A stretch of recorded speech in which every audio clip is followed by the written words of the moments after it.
Muy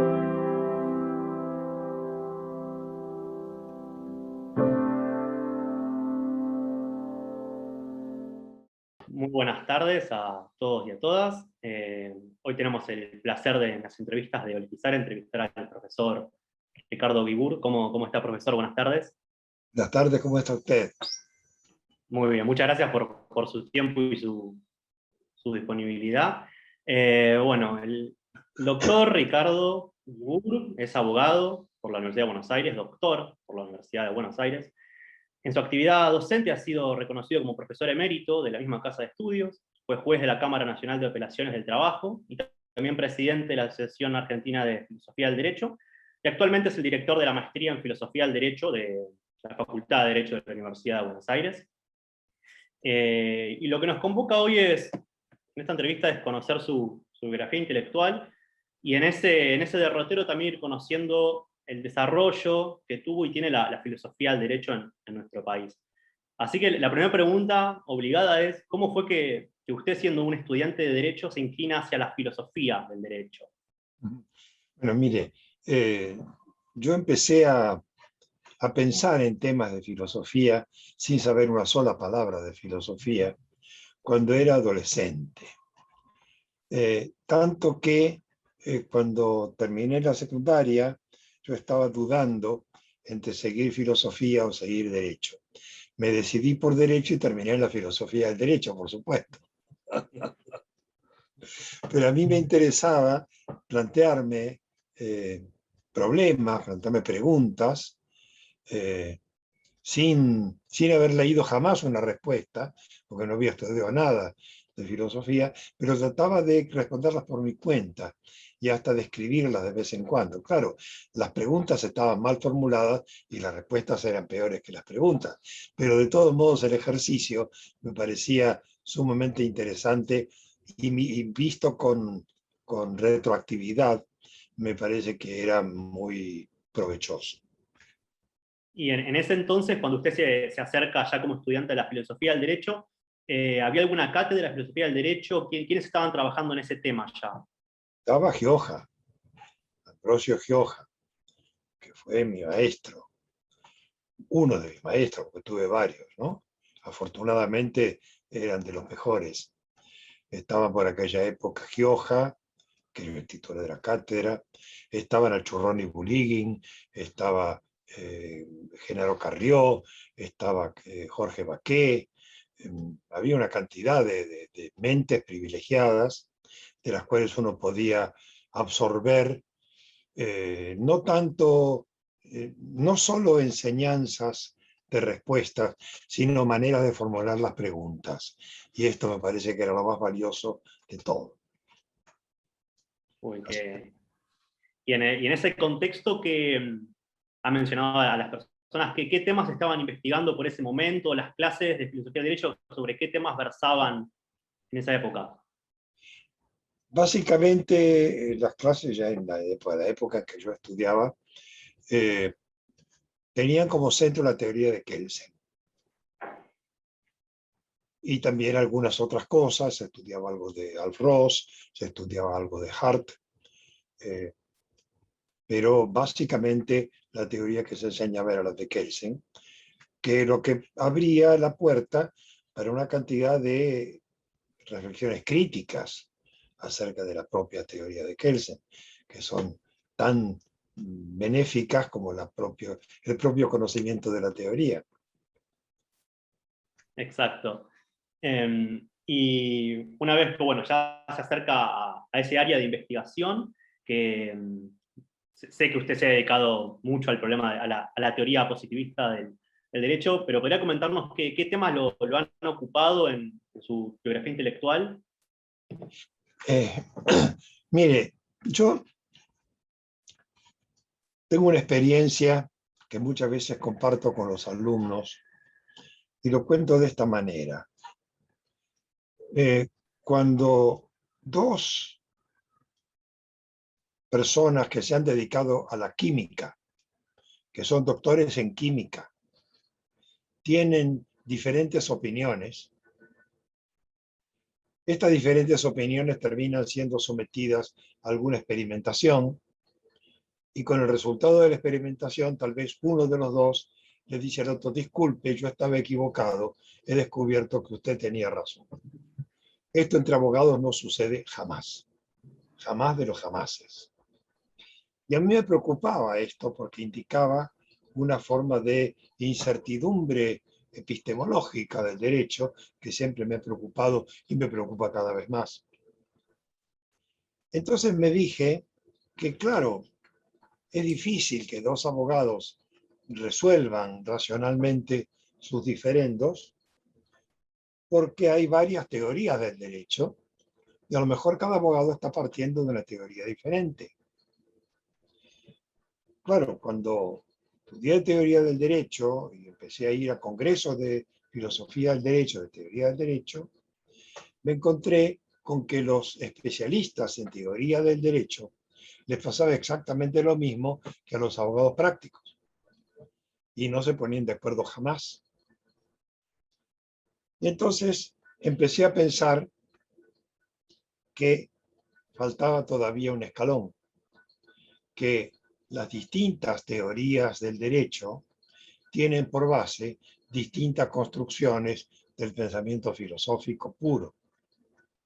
Y que entonces, claro, si parten de distintos supuestos filosóficos sin aclararlos ni debatirlos, es fácil que no puedan ponerse de acuerdo. Entonces me dediqué a hurgar en este tipo de problemas y todavía estoy en eso. Es decir, todavía pienso que la base del problema está en que cada uno de nosotros, o cada grupo, o cada sector de sujetos, ha armado su propio sistema de pensamiento genérico, no jurídico, sino totalmente general, de acuerdo con ciertas premisas que no son compartidas por otros. Y de estas premisas no se puede decir que sea demostrable que son verdaderas o falsas, porque, entre otras, tienen que fundar el concepto mismo de verdad, de modo que no se puede decir nada de esto, de modo que están sujetas a razones que cada uno pueda dar y pedir, y a algo así como un síndrome personal, un síndrome intelectual que cada persona va elaborando de acuerdo con su crianza, su formación, su educación, y va conformando una tendencia a pensar en cierta línea. Y bueno, siguen esa línea y mientras siguen la línea, no se le puede decir nada respecto de su propia coherencia y todo se trata de averiguar qué resultado le da en la vida cotidiana. El problema está en que los resultados de la vida cotidiana también son objeto de controversia, porque muchos, sobre todo muchos abogados y filósofos del derecho, piensan en la vida cotidiana del abogado. Claro. Esto no me parece adecuado.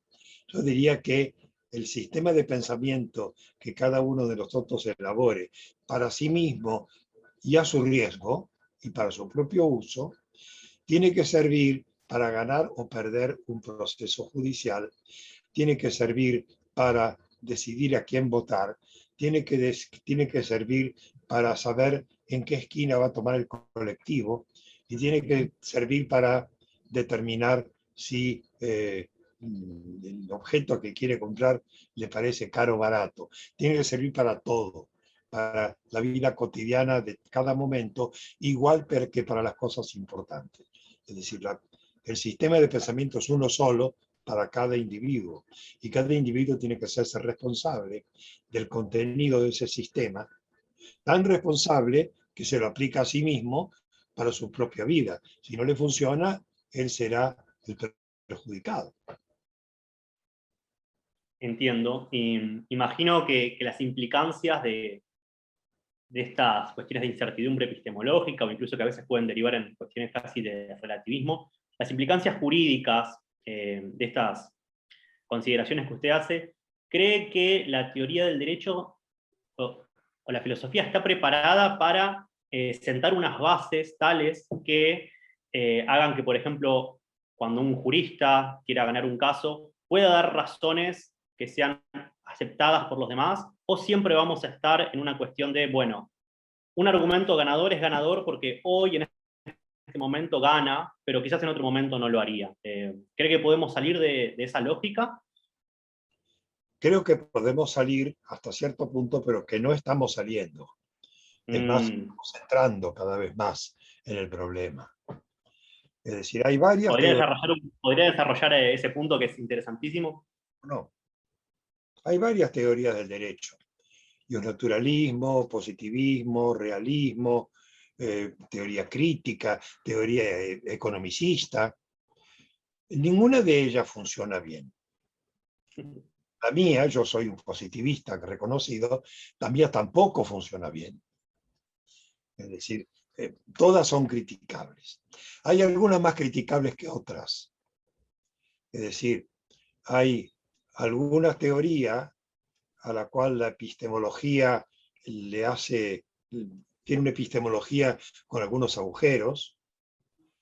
Hay alguna otra a la cual la epistemología no le sirve, no le funciona de ninguna manera. Alguna otra a la que la epistemología le importa poco, porque en realidad tiene otros objetivos. Pero en definitiva, ¿cómo le puedo decir? Mire, hace un rato le hacía el ejemplo de los químicos, ¿no? Los químicos pueden estar en desacuerdo, pero la química avanza. ¿Por qué? Porque ¿quién está encargado de hacer avanzar la química? Los químicos. ¿Cuál es la función de los químicos? Hacer avanzar la química. El derecho no avanza. ¿Por qué? Porque ¿quién es el encargado de hacer avanzar el derecho? Los abogados. ¿Cuál es la función de los abogados? Ganar juicios, no hacer avanzar el derecho. Si el derecho avanza, será por casualidad. Y así es como, no me refiero al contenido del derecho, cuando el derecho ahora es mucho mejor que el que era hace un siglo o 5 siglos. Pero desde el punto de vista técnico-jurídico, yo sostengo que no se ha avanzado nada desde Justiniano para acá. Estamos exactamente en la misma posición epistemológica que en la época del Corpus Juris Civilis de Justiniano. Y consecuentemente, todo el pensamiento, casi todo el pensamiento humano, tuvo en el Renacimiento su revolución copernicana y el derecho no. El derecho sigue como estaba. Fue cambiando, fue mejorando muchas cosas, fue tecnificándose, pero la estructura del pensamiento jurídico es exactamente la misma que en el derecho romano tardío. Esto sucede porque estamos tan preocupados por el contenido del derecho, estamos tan preocupados por la justicia de las normas, cosa que indudablemente está muy bien, pero tan preocupados por eso que no le prestamos casi ninguna atención a la técnica del pensamiento jurídico. Técnica que tendría que servir tanto para el derecho justo como para el injusto, para el democrático como para el dictatorial, porque no se trata de eso. Se trata de cómo pensar, no de qué cosas querer. Y estamos muy empeñados en querer cosas en lugar de averiguar cómo pensamos. Y ponemos nuestro pensamiento al servicio de lo que queremos, con lo cual no hacemos avanzar el pensamiento, sino en todo caso, con suerte y viento a favor, hacemos avanzar aquello que queremos. Ahora, ¿qué habría que hacer para que el derecho avanzara técnicamente, que es mi prédica? Muchas cosas. Mire, lo primero que hay que hacer es investigar el lenguaje que usamos. No me refiero a usar el inglés en lugar de castellano. Me refiero a averiguar las palabras castellanas o latinas, inglesas o francesas o lo que fuere que usemos, qué quieren decir. Hay muchas palabras que usamos cuyo significado es vago. Esto no tiene ningún problema, porque si una palabra es vaga y la queremos más precisa, la redefinimos, la precisamos y adelante. El problema es que muchas de las palabras que usamos tienen una forma muy específica de vaguedad, que es una vaguedad dependiente de las valoraciones. Ejemplo, hay mucha gente que es admiradora de la libertad, pero que despotrica contra el desorden. Se sorprenden cuando uno les dice que libertad y desorden son sinónimos. Y no pueden ser sinónimos, porque uno es bueno y otro es malo. Claro, al desorden que nos gusta le llamamos libertad. A la libertad que no nos gusta le llamamos desorden. A la discrecionalidad que no nos gusta le llamamos arbitrariedad. A la arbitrariedad que nos gusta le llamamos discrecionalidad.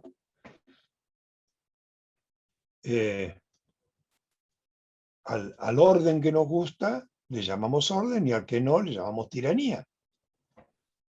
Y en esos casos, profesor, nos estaríamos haciendo una valoración cuando decimos Claro que el hacemos, desorden que nos gusta. y no está mal que hagamos Claro, valoración, por supuesto. Lo que está mal es que introduzcamos la valoración en el significado de las palabras y no nos demos cuenta. Nos engañemos a nosotros mismos y a otros usando palabras. Fíjese usted, en este momento todo el mundo habla de democracia. No hay ninguno por ahí que no sea demócrata. Sin embargo, hay demócratas de un lado, demócratas de otro lado, demócratas del medio y demócratas de más allá, todos peleados sobre el sistema de gobierno. Todo el mundo respeta la vida. Algunos respetan la vida prohibiendo el aborto, otros permitiendo el aborto, unos permitiendo la eutanasia y otros prohibiéndola. ¿Cómo se respeta la vida? Por favor, díganme. Sin embargo, todo el mundo está muy contento con los grandes principios que están representados en los derechos humanos. Todo el mundo habla de los derechos humanos, que están muy bien, yo los aplaudo con las cuatro patas, pero me gustaría saber qué quieren decir. Porque cuando nos ponemos a averiguar qué quieren decir en la práctica los principios y los derechos, estamos todos peleados. Imaginemos una manifestación pública muy multitudinaria a favor de la libertad. Y hay uno de esos carteles largos llevados por dos palos que dicen queremos libertad. Y van gritando queremos libertad. Uno de los palos es sostenido por un líder piquetero y el otro de los palos lo sostiene el presidente de la sociedad rural. Y los dos sostienen el mismo cartel, pero quieren cosas opuestas. Es decir, esta es la trampa que vivimos en nuestro lenguaje. Creemos que estamos de acuerdo en cosas en las que estamos en desacuerdo y creemos que estamos en desacuerdo en algunas cosas en las que tal vez estemos de acuerdo. Aparte del lenguaje, que es una trampa impresionante, tendríamos que repensar un tema central de la teoría del derecho, que es la ontología del derecho. ¿Cuál es esa cosa a la que llamamos derecho? Y por lo tanto, ¿cuál es el método que tenemos que usar para investigarlo y aplicarlo? Y estamos desde hace algunos milenios empeñados en determinar cuáles son las fuentes del derecho. La ley, la jurisprudencia, la doctrina, la buena doctrina, la biblioteca de la izquierda, la biblioteca de la derecha, el derecho natural, Dios, Mahoma o quién. ¿De dónde sale el derecho? Y esto me parece una buena discusión en la que podemos participar entusiastamente. Pero nos olvidamos de que todo eso, todas esas fuentes o pretendidas fuentes, entran en un embudo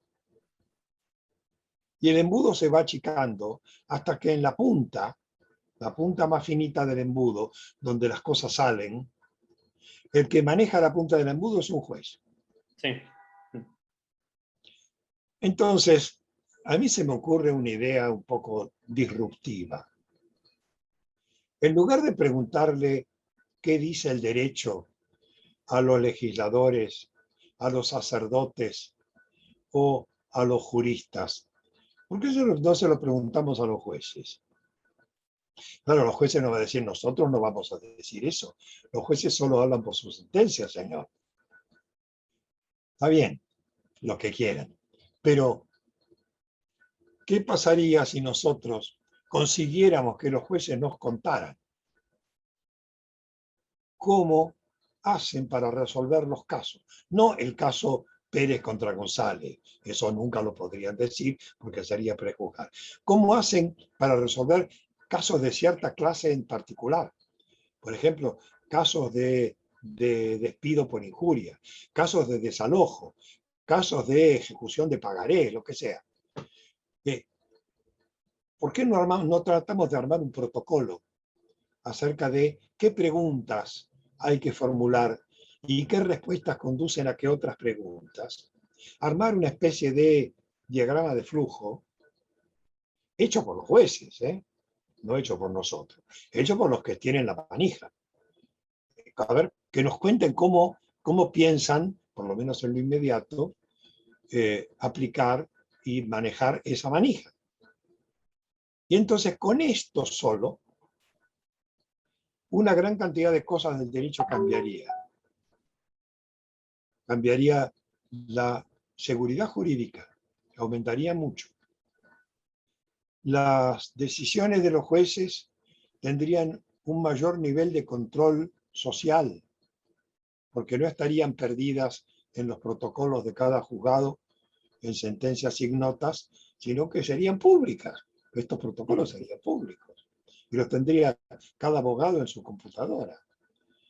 Y que cada abogado podría además criticarlo y decir, miren, señores jueces, esta parte, esta flechita del protocolo es equivocada, tendría que ir para el otro lado, tendrían que reunirse los jueces y ver si le hacen caso o no le hacen caso.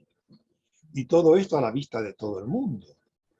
Sí, y entiendo que además obligaría a los jueces a estudiar más argumentación jurídica, lo cual siempre es más que deseable.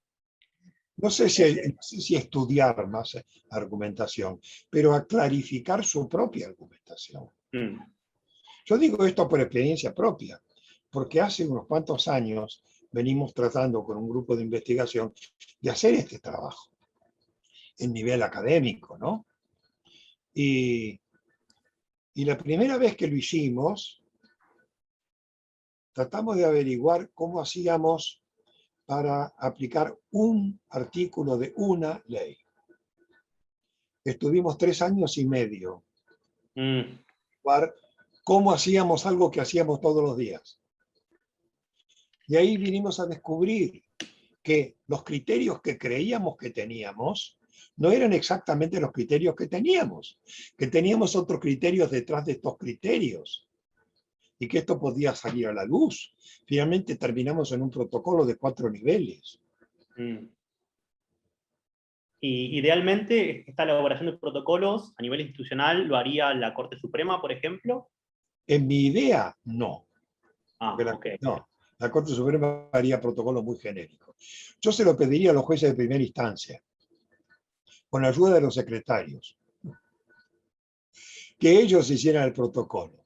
Y después, si a alguien no le gusta, que protestar ante la Cámara de Apelaciones, ante la Corte o ante el Congreso, porque el Congreso siempre tiene la primacía. Y puede decir, no, señores, mire, esto así no funciona.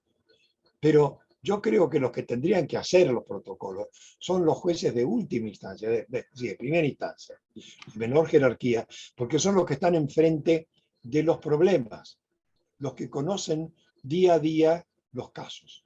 Entonces, ellos dicen, hacemos este protocolo, y si a los de arriba, que tienen más poder, les parece que algo está mal, les digan, no, mire, acá hay algo que está mal, arreglen aquello. Entonces, van y lo arreglen. Perfecto y clarísimo. Entre eso y el control social, el control popular de la actividad de los jueces, ejercido sin mengua alguna de la independencia judicial, porque nadie está hablando de aminorar su independencia, sino solo de que la gente sepa. Bueno, creo que muchas cosas mejorarían. La actitud de las personas frente al derecho mejoraría. Te habrá visto que la gente en general no confía en el derecho, no confía en los legisladores, no confía en los jueces, no confía en nada. ¿Por qué? Porque nada de esto funciona y la gente se da cuenta. ¿Qué pasaría si de repente empezara a funcionar?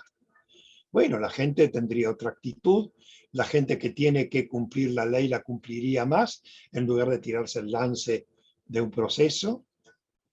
La gente que tiene un derecho, lo exigiría con más seguridad, porque no tendría que esperar tirarse el lance de un proceso. Los procesos serían mucho más rápidos, habría menos carga judicial,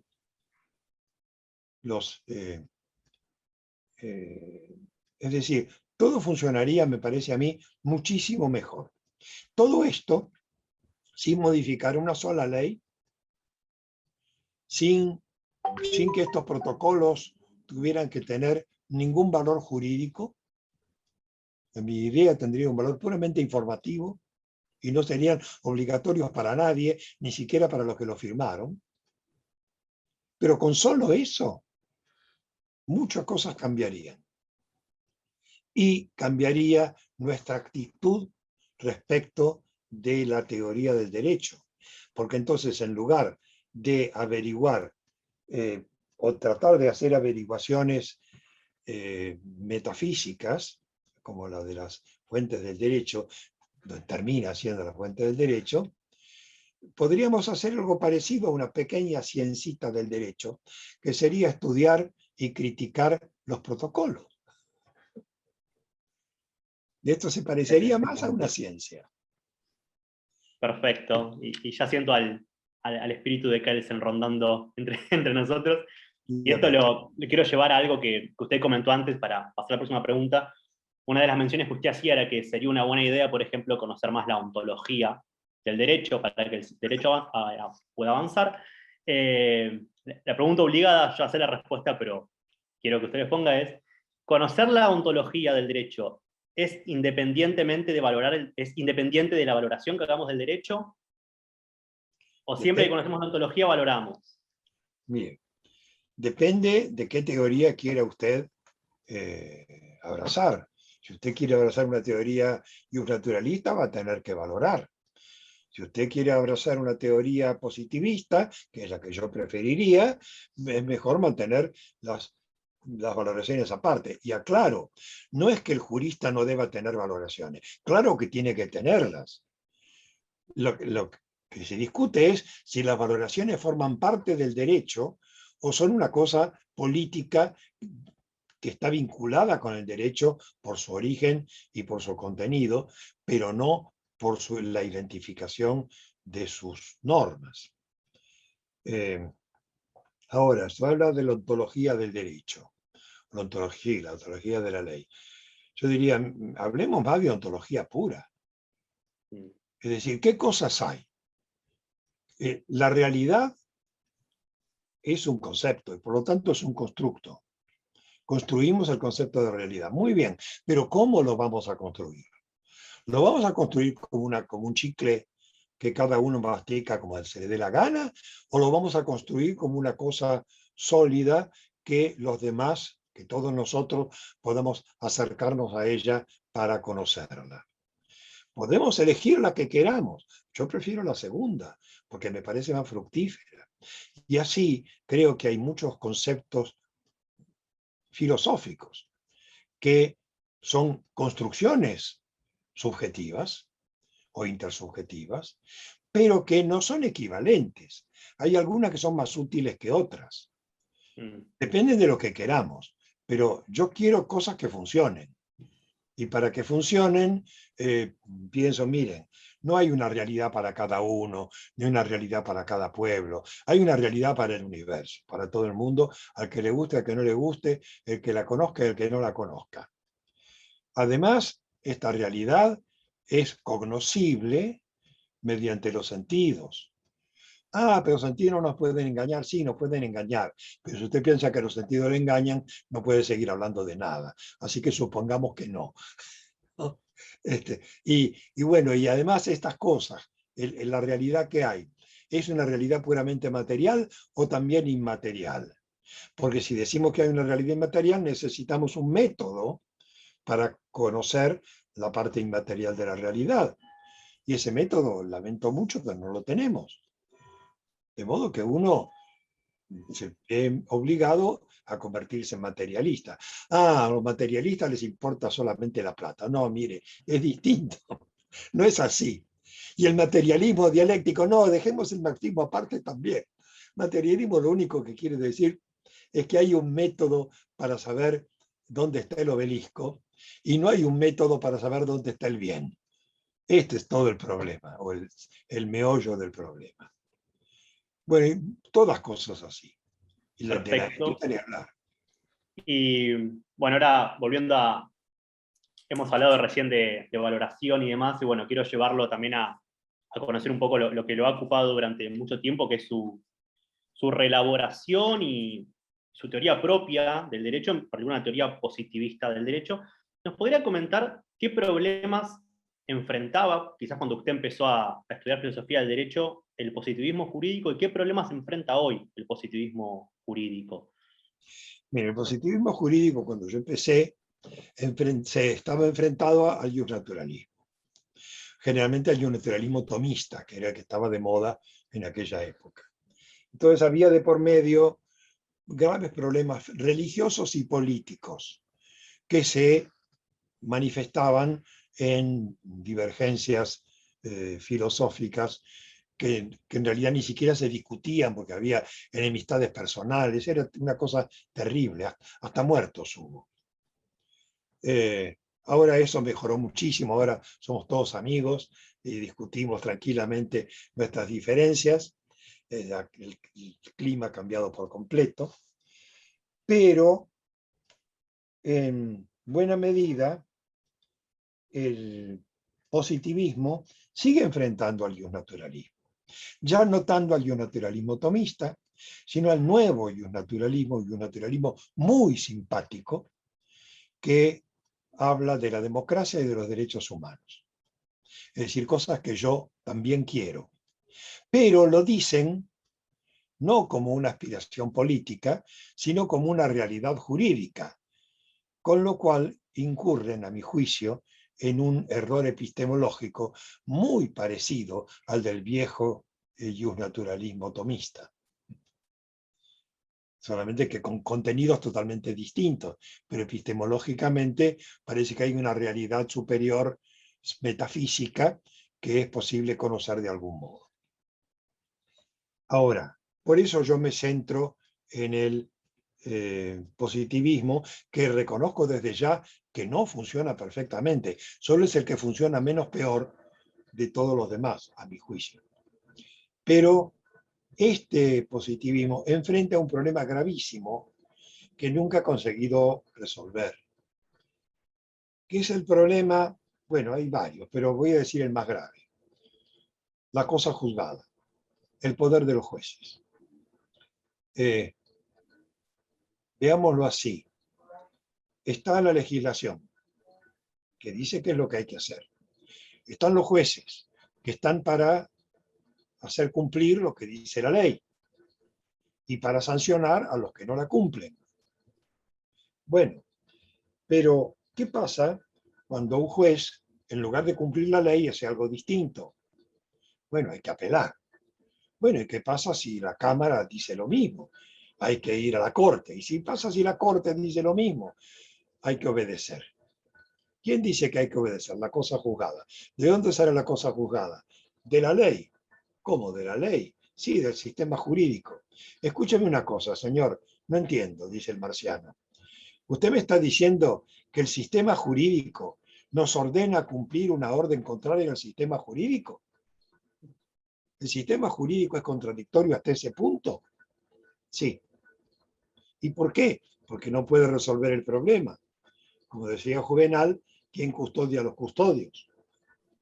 Tenemos a los jueces y bueno, después a partir de ahí no podemos hacer nada más, salvo inventar nuevos jueces cada vez superiores que lo único que hacen es multiplicar el problema, sin resolverlo. ¿Qué es lo que estamos haciendo? Cada vez se están inventando más instancias, porque no confían en la instancia inferior, ponen instancias superiores y tienen los mismos problemas que querían resolver. Y el problema, doctor, entonces sería la justificación de la última palabra del juez o la mera existencia de que haya una última palabra. La mera existencia del problema es gravísima, porque indica que ¿qué es lo que queremos hacer? Queremos hacer una teoría que describa el derecho tal como funciona en la realidad. Tenemos una, que es el realismo jurídico, pero que no sirve a los abogados. Los abogados queremos tener posibilidades de argumentar. El realismo no permite argumentar nada, solamente describe la realidad. Si queremos argumentar necesitamos una pirámide como la de Kelsen. Si vamos ahí, tenemos también una teoría, que es la positivista normativista, que es la que funciona mejor para este problema. Pero esto tampoco funciona porque cada vez que una Corte Suprema decide, como decidía la Corte Suprema de Costa Rica o de Honduras, que la reelección indefinida es un derecho humano del presidente de la República, se encuentran cosas por el estilo, o se encuentra como en la Argentina, con el fallo de la Corte en el caso Peralta del año 80, usted se encuentra con que, bueno, que no tiene más recursos. Entonces, ¿qué hace? Si usted lo acata, está fingiendo que esto es legal. Si usted dice que esto es legal, está echando por la borda la Constitución y las leyes. Es un dilema del que no hay cómo salir. Por eso a mí se me ocurría tomar el dilema por el otro cuerno, decir, bueno, preguntemos a los jueces directamente. Y estudiemos eso y critiquemos eso, con los argumentos que cada uno quiera utilizar, así sean teológicos. Claro, pero ir a los jueces, se entiende perfectamente. Quería ahora preguntarle, usted lo mencionó un poco, usted mencionó que, bueno, hacer teoría jurídica hoy en Argentina es inmensamente más fácil y más feliz hoy que hace muchos Menos años. peligroso. Menos peligroso. Menos peligroso, perfecto. Además de eso, ¿qué otras ventajas y también qué desventajas ve hoy en el hacer teoría jurídica en Argentina hoy? Bueno, la desventaja es que la teoría jurídica no llega al derecho práctico. Es decir, parece haber un divorcio tradicional entre la práctica y la teoría. Lo que por un lado es absurdo, porque no hay nada más práctico que una buena teoría.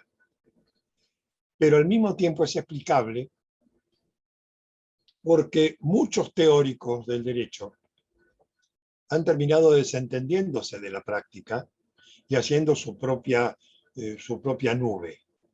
Con lo cual, los prácticos decidieron que no tenían que confiar en eso y siguieron con sus prácticas. La práctica jurídica tribunalicia de todos los días tiene una teoría detrás, pero es una teoría que ya nadie sostiene. Es la teoría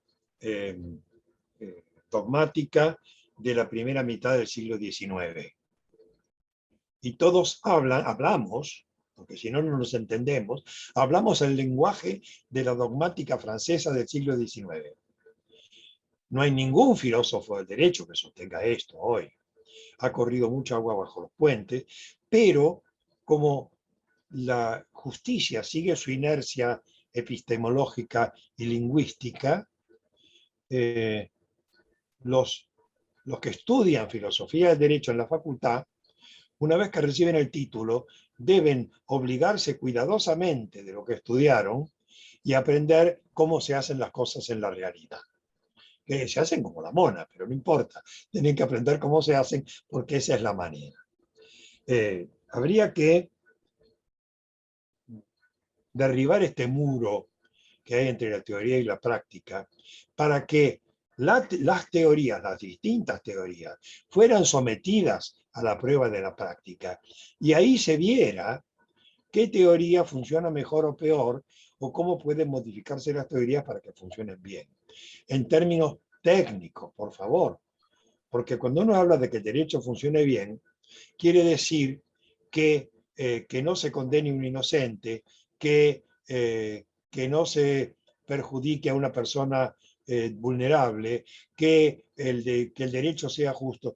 Y todo eso está muy bien, pero yo no estoy hablando de eso. Lo que hemos descuidado es el aspecto técnico, que claro, es muy desalmado el aspecto técnico, ¿no?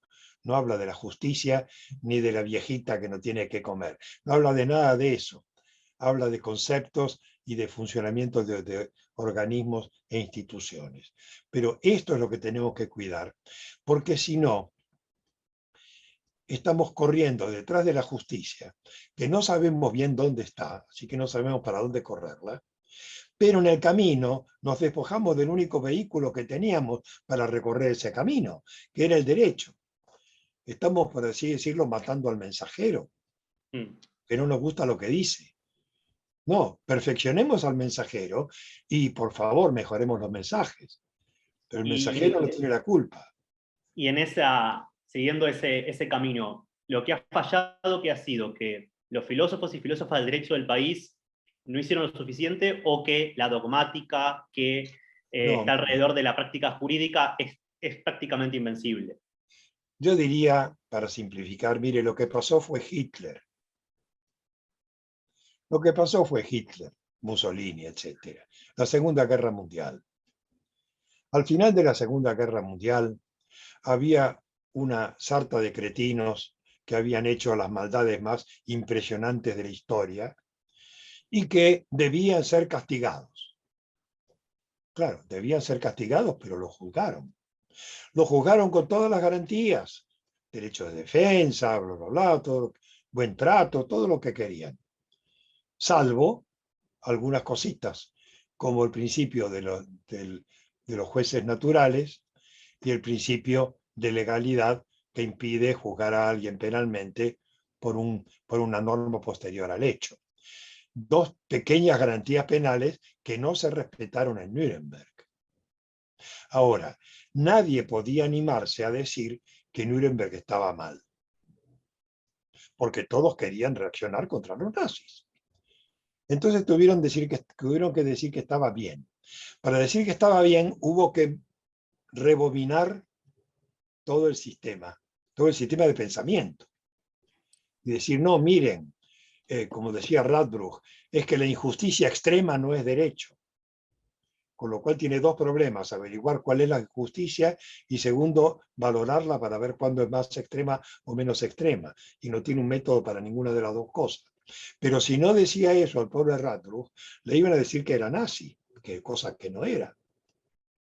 Y así pasa con todo esto.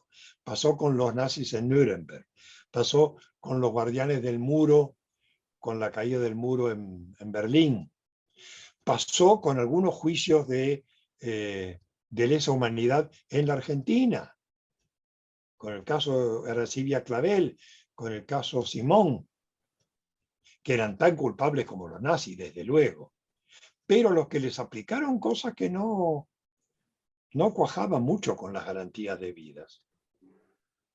Para lo cual lo que hicieron fue modificar las garantías. Entonces usted y yo no tenemos esa garantía. Si nos dicen que hicimos algo muy, pero muy malo, sonamos. ¿No?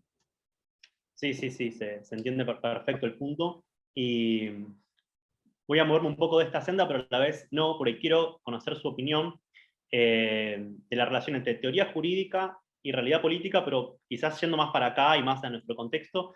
Sí. Pienso, por ejemplo, en la reforma del 94 y bueno, ese gran ideal, trunco, por cierto, de atenuar el hiperpresidencialismo, entre otros ideales. Tomando este tema por caso, por paradigma, ¿cree que la filosofía del derecho puede dar buenas soluciones a estos deseos que tiene la ciudadanía, o que no alcanza solamente con filosofía del derecho? No, creo que la filosofía del derecho no tiene que ver con eso. Este es un problema de política y de claridad política, es decir, y de poderes políticos. La Constitución del 94 no es una buena constitución. A todo el mundo le gusta porque está llena de derechos y declaraciones, que son los que menos sirve. Lo que más sirve es lo que mi amigo Nino llamaba la sala de máquinas de la Constitución. Es decir, quién tiene qué poderes. Y en ese aspecto, la disminución del poder presidencial fue un buzón que le vendieron al pobre Alfonsín. Porque lo que hicieron fue aumentar el poder presidencial con la reelección, con los decretos de necesidad y urgencia que están contemplados en la Constitución de una manera contradictoria que da risa como está redactado, porque dice, no, de ninguna manera, jamás, de ningún modo, pero sí. Artículo 90, inciso tercero de la Constitución. Es decir, todo eso es toda una Constitución armada a los apurones para conseguir la reelección de Menem, que es como se suelen modificar las constituciones en nuestra sufrida América Latina. Cada vez que se modifican es para asegurar la reelección del presidente. Algún día, pero algún día que la Argentina esté tranquila, cosa que no sé si sucederá alguna vez, tendríamos que hacer una nueva constitución con los frenos y contrapesos bien armados y que no descansara tanto en el Padre Nuestro y el Ave María de los derechos y de las garantías sí, pero digo de los derechos y los principios, sino en el manejo de los mecanismos y de los contrapesos, como decía, que cada organismo puede encontrar en otros organismos. De esa manera se pueden asegurar los derechos. Además, tendríamos que acostumbrarnos los abogados a que en lugar de declarar derechos, lo que tenemos que hacer es imponer obligaciones. Porque los derechos son la otra cara de las obligaciones. No hay ningún derecho sin una obligación que lo respalde.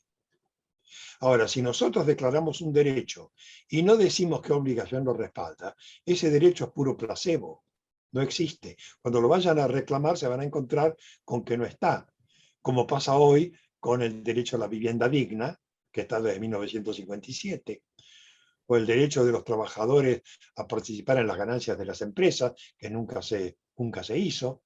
Es decir, son declaraciones de derechos que no están hechas para ser cumplidas, sino para ser aplaudidas en el momento.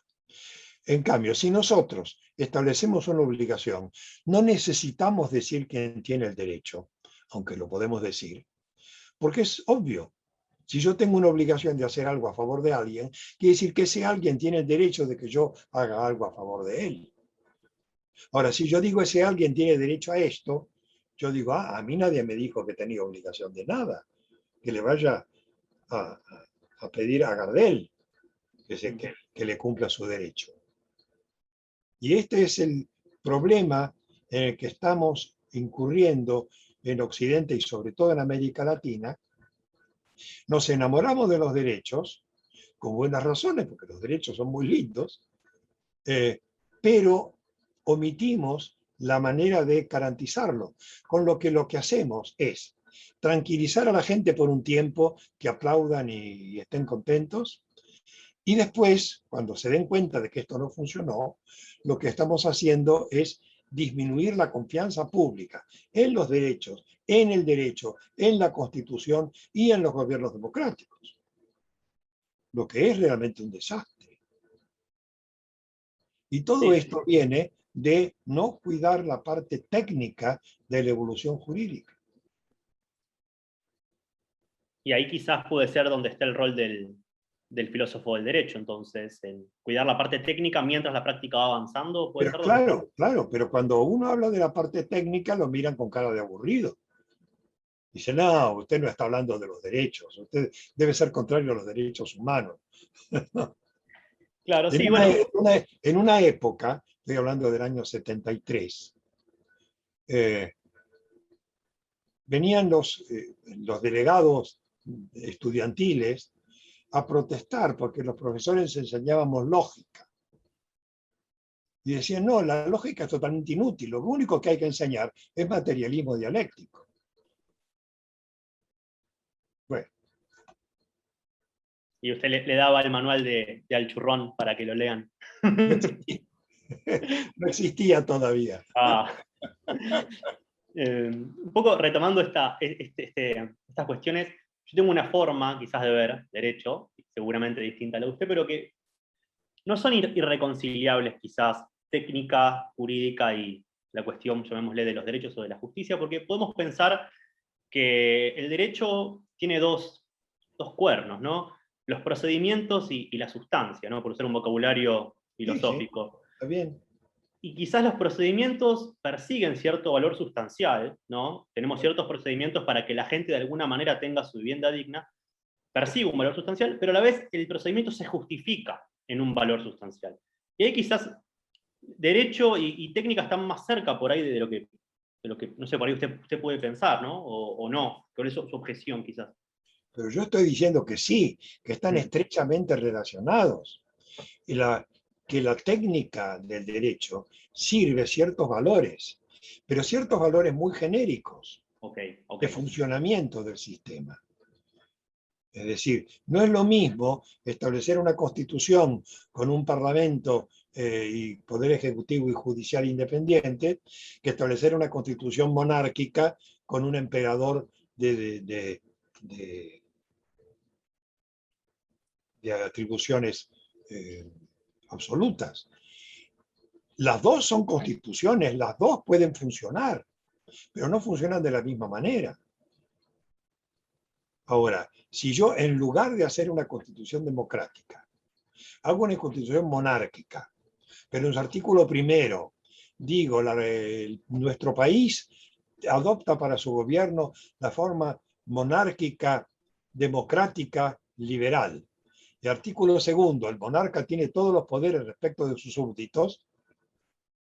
Estoy haciendo una constitución del 94. Ok, se entiende perfecto. Ahora, doctor, hemos hablado del antes, de la filosofía del derecho, de la actualidad de la filosofía del derecho, y me gustaría pensar ahora con usted el futuro de la filosofía del derecho en nuestro país. Bueno, usted forma, por lo menos en nuestra universidad, a los futuros filósofos del derecho. No lo puedo. En la maestría. Así que conoce el tema. Para empezar, la pregunta quizás más elemental. ¿Qué van a buscar los maestrandos cuando se anoten en su maestría y quieren ser futuros filósofos del derecho? No estoy seguro. Habría que preguntarle a cada uno. Tal vez cada uno busca algo distinto. A lo mejor cada uno busca una cosa y después encuentra otra y le gusta lo que encontró. No sabría contestar esa pregunta. Normalmente están interesados en entender el funcionamiento del derecho. No solamente conocer derecho, se supone que lo conocen porque tienen título de abogado, sino además entender el funcionamiento. Esto es lo que yo supongo que buscan. Pero para saberlo con seguridad habría que preguntarle a cada uno. Y respecto a la enseñanza de la filosofía del derecho, que debe ser una tarea titánica, ¿qué apreciaciones tiene para hacer? ¿Hay algo así? ¿Usted tiene algo así con algún método que sea mejor que otro para la enseñanza de la filosofía jurídica? Sí, tengo un método. Ya claro, yo no tengo ningún título pedagógico. Yo nací en una familia de periodistas y educadores, pero nunca seguí el magisterio, no soy maestro ni tengo ningún título de pedagogía. Así que lo que hago, lo hago por la mía. Ahora, le cuento qué es lo que hago con la humildad de vida. Por favor, por favor. Creo que en materia filosófica, como le decía antes, son más importantes las preguntas que las respuestas. De modo que yo armo un programa con problemas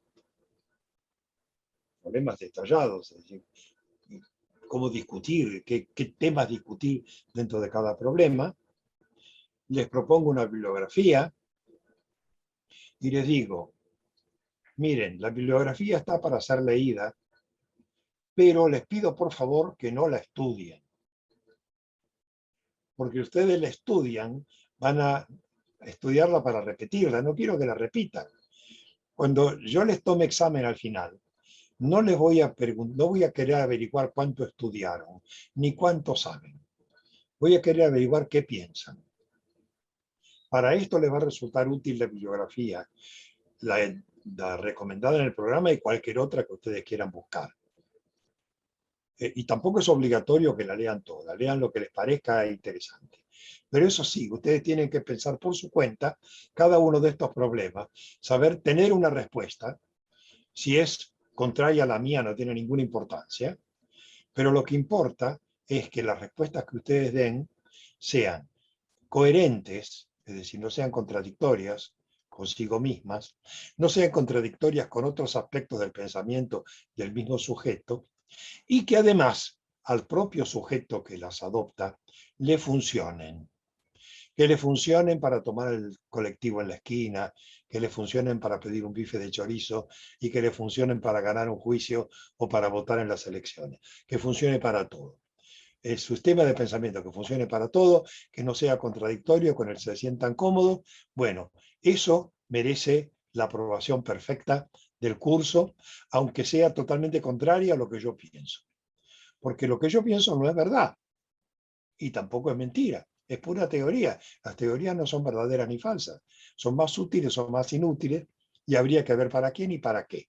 Así que cada uno de ustedes es dueño de decidir qué teoría, qué pensamiento filosófico, etcétera, quiere. Eso sí, lo van a tener que saber explicar de detalle, justificarlo, explicar por qué eligen eso y no otra cosa que podían haber elegido en su lugar, discutir con otros compañeros que piensan distinto, y bueno, después cada uno con su idea, enhorabuena. Y esto da bastante resultado. Y yendo también al contexto actual, bueno, usted también desde la maestría se organizan las interescuelas de filosofía del derecho, cual yo he Sí. participado y recomiendo ampliamente a todos que participen. Hay algunos temas que hoy en día los maestrandos y maestrandas eligen más que otros. ¿Hay algunas inquietudes que quizás a la hora de presentar una tesis o de presentar un proyecto de maestría usted note que predominan más que otras en este contexto? Mire, en el Interescuelas yo rescato el enorme estímulo que eso implica para el pensamiento individual de muchas personas. Ahora, yo observo que hay dos temas que tienen un predominio que a mí no me parece satisfactorio, que por supuesto hay que aceptarlos. Uno es el tema político y otro es el tema histórico. Hay mucha gente que viene a hablar de la antigua Grecia y de los filósofos presocráticos y cosas por el estilo, cosa que a mí me gustaría mucho saber más de lo que sé, pero que no me parece que sean muy útiles en el esquema que yo le doy. Y los que vienen muy politizados, entonces arman una cuestión jurídico, filosófico-jurídica, desde luego, perfectamente admisible, pero muy centrados en alguna cuestión de contenidos. Yo preferiría que hubiera un predominio de los temas técnicos, como le decía, pero estos temas técnicos son muy poco sexy. Así que, bueno, de lógica, ¿quién va a ir a hablar de lógica? Por favor. Una cosa rarísima, llena de fórmulas. Hay que perderle el miedo a la formalización y a los operadores deónticos. Pasado Sí, ese miedo, todo es satisfacción, pero hay que perderle el miedo. no, pero mire, el derecho ocurre que los abogados y sobre todo los jueces tienen terror de las matemáticas. Si ven una fórmula dicen va de retro Satanás y piensan esto, vaya a saber qué personaje diabólico está pensando en estas cosas raras. Es un problema. Y en sus maestrandos, en las defensas de tesis o a la hora de elaborar un proyecto, hay algunos temas que Sí, la son... cosa está más depurada. Ahí también he visto una cantidad de tesis históricas, muy bien fundadas, por cierto, pero veo también muchas tesis que tienen que ver con, con el problema de la interpretación, con el problema de la interpretación constitucional y la función de los tribunales constitucionales y las Cortes Supremas, que son temas realmente importantísimos de la filosofía del derecho y que también tienen una relación con la práctica. Pero hay de todo. Perfecto. Por último, ya para ir cerrando y de vuelta, muchas gracias por su tiempo. Del otro lado, el público, nuestro público quizás mayoritario son estudiantes de grado de Argentina y de muchos otros países, y seguramente hay muchos que están evaluando quizás si dedicarse su tesis de licenciatura o de maestría a la filosofía del derecho. ¿Qué palabras tendría para los jóvenes que están evaluando si dedicarse a este área de la teoría jurídica. ¿Por qué hacerlo? ¿Por qué hacer teoría jurídica hoy, filosofía del derecho? Es sencillo, miren. Supongamos el caso de dos abogados que tienen exactamente la misma formación jurídica y el mismo conocimiento de códigos, leyes y jurisprudencia. Pero uno tiene una teoría del derecho claramente establecida para sí, y el otro nunca se ocupó de pensar este tema. El primero tiene una ventaja profesional sobre el segundo, seguro, porque sabe realmente de qué está hablando con profundidad. Y la filosofía del derecho no es una especialidad del derecho, es una generalidad del derecho. Okay. Es decir, es la base del pensamiento, de todo el pensamiento jurídico, es decir, del pensamiento de cualquier abogado de cualquier especialidad.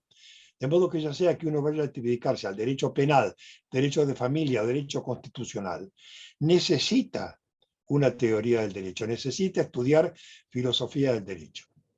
No para aprender lo que dijo fulano, sino para averiguar, a partir de lo que dijeron fulano, mengano y perengano, cuál es el modo como uno va a armar su propio pensamiento filosófico general y, por lo tanto, su propio pensamiento jurídico especial. Eso es de un valor enorme en la formación de un abogado práctico y ni hablar de uno teórico. Como les decía hace un rato, aunque parezca paradójico, no hay nada más práctico que una buena teoría. Y en cambio, la práctica sin teoría es seguro que funciona, porque si no funcionara no habría llegado a ser práctica. Pero no hay ninguna garantía de que sea una buena práctica, porque si no tiene un control teórico y no tiene comparación teórica con otras prácticas posibles, es difícil saber si esta práctica es buena o es mala. Y es muy común que esté llena de tics históricos, como aquello de los abogados que al final de todos los escritos ponían será justicia, como si eso fuera una cosa importante o legal. Bueno, eso forma parte de la práctica sin buena teoría. Exacto. Bueno, profesor, muchísimas gracias por No su faltaba más, tiempo. es un placer. Fue sumamente enriquecedor.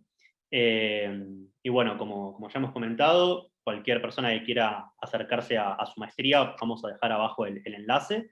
Y también el de las interescuelas, que es una excelente instancia para empezar uno a mostrar sus ideas ante colegas. Todo el mundo es bienvenido a las dos cosas. Perfecto. Bueno, doctor, muchas gracias y que tenga muy buenas tardes. Gracias a ustedes por la invitación. Hasta luego, buenas tardes.